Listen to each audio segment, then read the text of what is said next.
পুলিশের হাতে, তো ধরে নিয়ে গেছে। তো তোমরা পুলিশ স্যার লকআপে করে দিতে পারে না, লকআপে করে দিলে তো যাবজ্জীবন বাঁচবে না, এই কারণে।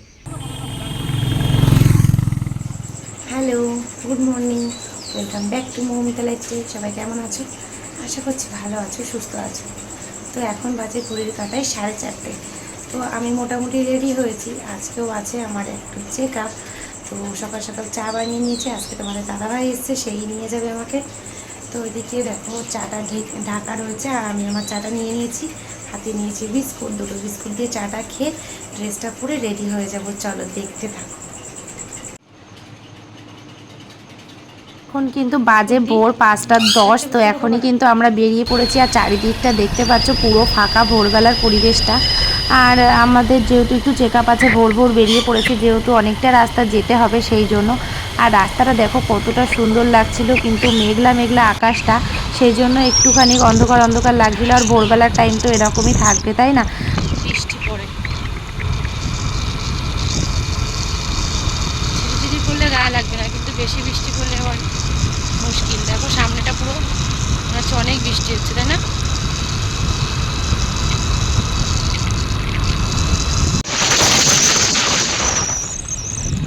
বৃষ্টি দেখা যাবে না। এদিকটা পুরোই তোমার ফাঁকা মাঠ, মানে কোনো বাড়ি ঘরদোর নেই। দেখো দুই সাইডেই পুরো একদম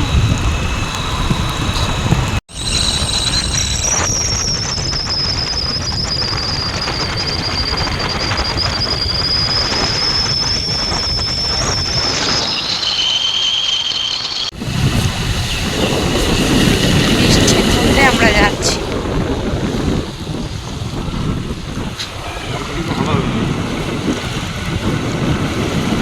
গাড়ি দিয়ে থাকতে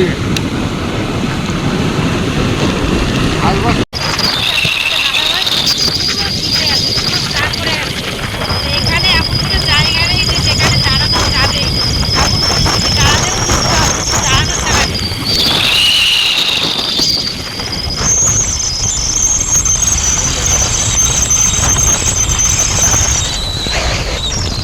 একটা দাঁড়ানোর জায়গা পেয়েছি বলে আবার গাড়িটা ঘুরিয়ে নিয়ে আসলো। দেখি এখানে দাঁড়ানো যায় কিনা। ওটা দেখে এসো, গর্ত রয়েছে ড্রেন মতো।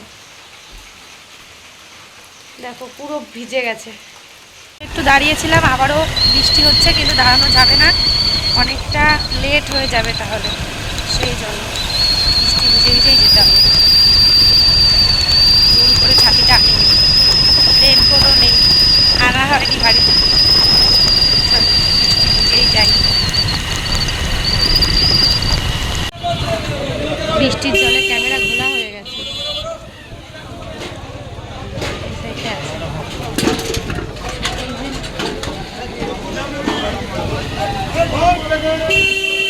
ভিজতে ভিজতে আমরা পৌঁছে গেছিলাম। এখন আমাদের হয়ে গেছে, এখন বাজে 10:10। এখন কিন্তু শুকনো আছে, মানে বৃষ্টি হচ্ছে না। তো এখন আমরা বাড়ির দিকে যাচ্ছি, আর আগের থেকে অনেকটা সুস্থ আছি। বৃষ্টি পড়ছে, শুকনো তো আছে, যখন শুরু হচ্ছে বৃষ্টি আর কি বলতে বলতে। আর করে রাস্তাতে হঠাৎ করেই 3জন পুলিশ অফিসার আর কি গাড়িটা ধরে, যে গাড়ি চেক আপের জন্য। তো গাড়ির কাগজপত্র সমস্ত কিছু ওকে ছিল, সেই জন্য আর কোনো অসুবিধা হয়নি, আমরা চলেও গেছিলাম। এই ফেরার পথে হঠাৎ করে ঠিক করলাম যে একটু গাগনাপুর মাসির বাড়ি থেকে ঘুরে আসি। তো সেই জন্যই গাগনাপুরের উদ্দেশ্যে বেরিয়েছি। আর চারিপাশটা পুরো সবুজে সবুজ। আজকে সারাটা দিনই কিন্তু এই সবুজের মাঝখান দিয়ে আমরা চলাফেরা করছি। প্রাকৃতিক একটা দৃশ্য, যেটা খুবই ভালো লাগে দেখতে।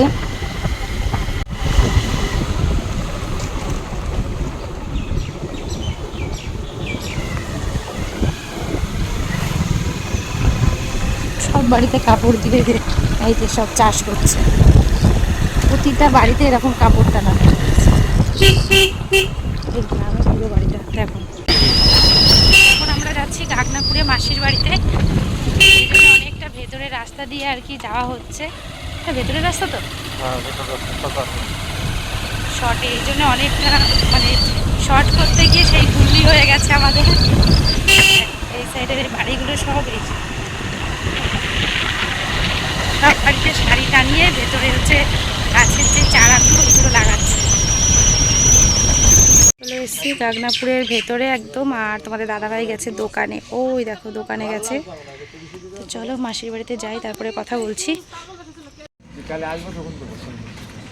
এটা পুরো গাগনাপুর তো, অনন্তপুর, এটা অনন্তপুর। ও তোমার যদি মানসিকতা হারিয়ে যাবে, মানে তোমার যদি স্মৃতিশক্তি হারিয়ে যাবে, তাহলে তোমার কি হতে হবে? পুলিশের লোক আমরা বলে তারপর তুলে নিয়ে যাবে, নিয়ে যাওয়ার মধ্যে ছেড়ে দিয়ে। কোনো বাচ্চা কুচ্চা কি ধরেছে? কোনো বাচ্চা কাছে ওর কাছে নেই, মাল ওর কাছে রয়েছে খালি শুধু বস্তাটা আর প্লাস্টিকের ঠোঙা। আর এইভাবে ছেলে ধরা তো অনেক জায়গাতেই ধরা পড়ছে। সাইড ব্যাগের মতন একটা বস্তা এরপর কেটে ওর ধারে পাবে। পাগল তো না, সে দেখে কি বোঝা যাচ্ছে যে পাগল? পাগল বলে কেউ বিশ্বাস করবে না, ও সবাই দেখলে মনে করবে ছেলে ধরা, ঠিক আছে? আবার চুল এখান থেকে ক্যালি করে কাটা কানে রয়েছে, ঠিক আছে?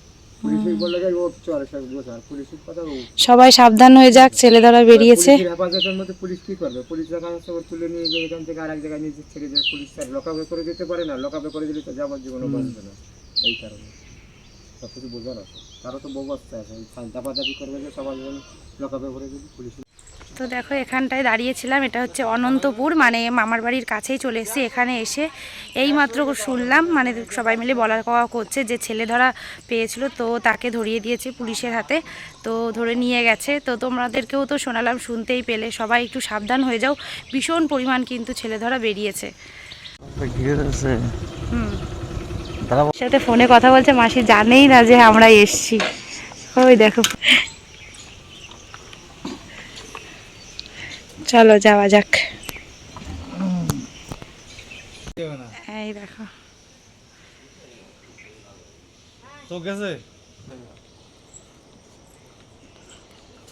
ও মাসি পুজো দিয়েছে, ঠাকুর দেখো কত সুন্দর সাজিয়েছে ফুল দিয়ে।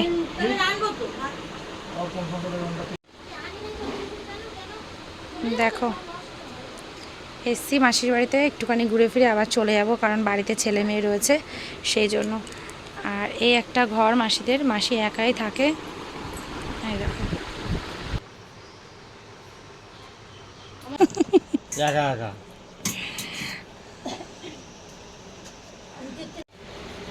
কপালে ছিল দেখা হওয়া, তাই দেখা হয়ে গেল।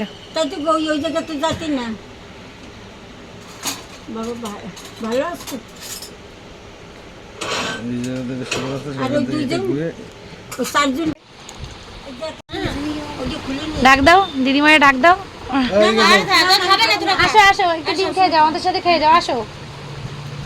দেখো মাসি এই যে ডিমের অমলেট বানিয়ে দিয়েছে তার করে, আর এই যে জল দিয়েছে, আর অভিজিৎ বাবু খাওয়া শুরু করে দিয়েছে, খিদে পেয়ে গেছে ওনার।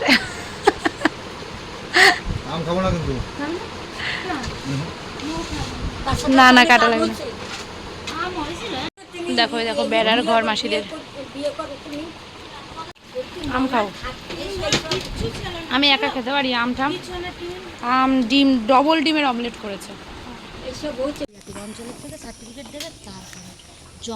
না ঢুকাইছে তো ব্যাগে।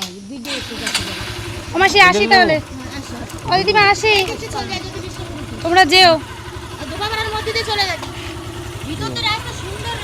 তো আমরা মাটির ভাঙাচোরা রাস্তা দিয়ে যাচ্ছি, একদম গ্রামের যেমন রাস্তা হয় ঠিক তেমন, ঝাঁকানি, আর চারিপাশে মাঠ। এখন রোদ্দুর উঠে গেছে, এতক্ষণ মেঘলা ছিল, বৃষ্টি ছিল, এখন বৃষ্টি হয়েছে, সেই কাদা মাটি।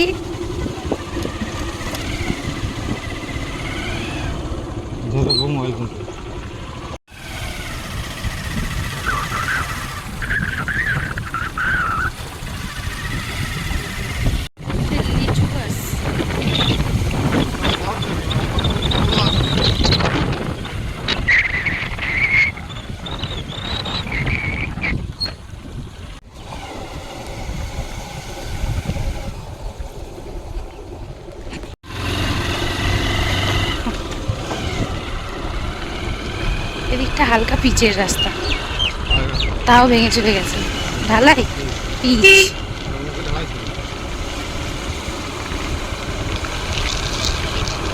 এই যে এবার আমরা চলে এসেছি মেন রোডে।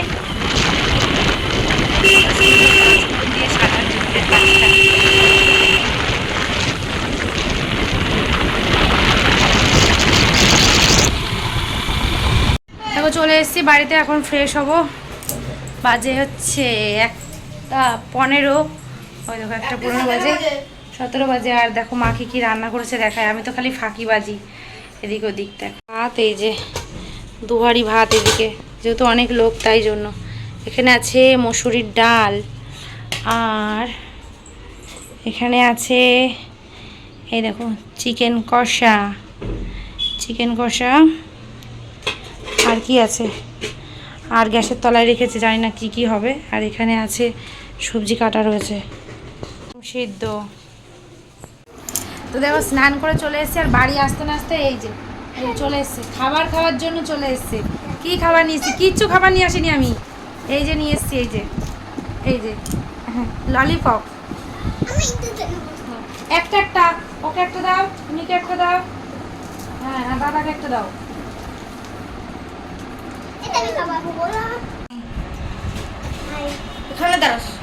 দেখো হিমি আর শুভমিতা খেতে বসে পড়েছে।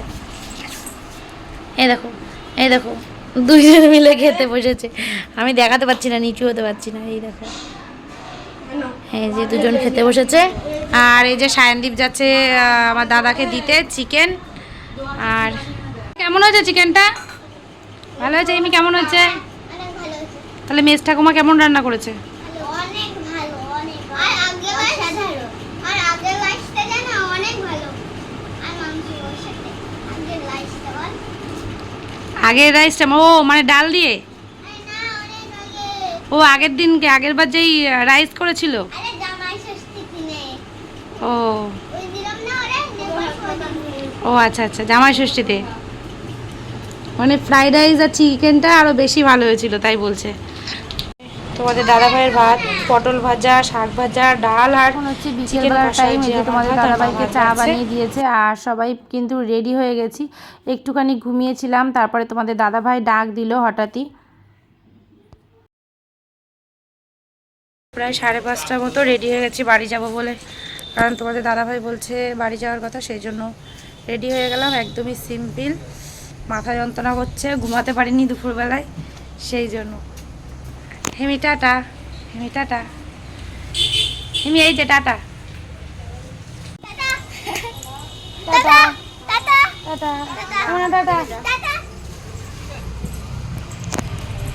আমার আরো বেশি করে মাথায় যন্ত্রণা করছে এখন, কি জানি। ওই যে একটু ঘুমিয়েছিলাম না, আর হঠাৎ করে ডেকেছে ওই জন্য। চলো বাড়ি যাই, 4 জন বাইকে যেতে হবে। তারপরে ব্যাগ রয়েছে ভারী একটা, চলো। হ্যাঁ, একদম ভোরবেলা থেকে একদম সন্ধ্যা রাত্রি পর্যন্ত কিন্তু সারাটা দিনই আমি প্রায় বাইকেই কাটিয়ে দিলাম।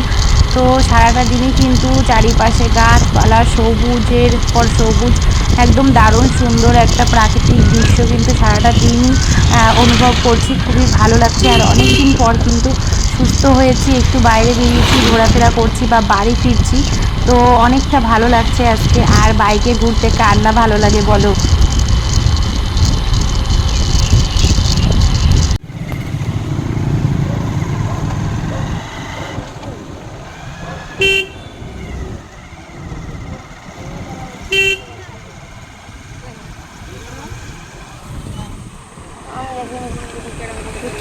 গাড়িটা তুলবে, যেটা অ্যাক্সিডেন্ট হয়েছে। 6:30 বাজে, এখন আমরা এখানটায় এসে দাঁড়িয়েছি। এই দেখো একটা মাঠ পিছনে, একটুখানি দাঁড়িয়ে তারপরে আবার যাব। দেখো এই যে রোডের পাশে এখানটাতে দাঁড়িয়েছি। এই দেখো মাঠ, সব মাঠে যে বিকেলবেলা গল্প করতে বসে পড়েছে ছেলেপেলেরা। চলে এসছি এখন ডিএম বাড়ি।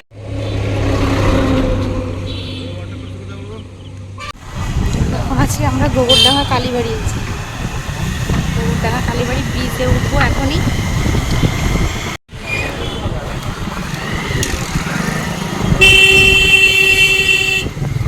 গোবরডাঙ্গা ব্রিজ।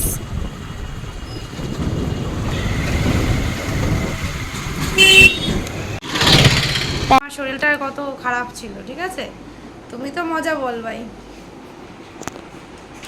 তো দেখো এই যে বাড়িতে চলে এসেছি, আর এত ভারী ব্যাগ, আমার পুরো কাঁধ ব্যথা হয়ে গেছে। চলো চেঞ্জ করে নিই তারপরে আসছি। তাও এখনো চোখ মুখগুলো কেমন কেমন আছে।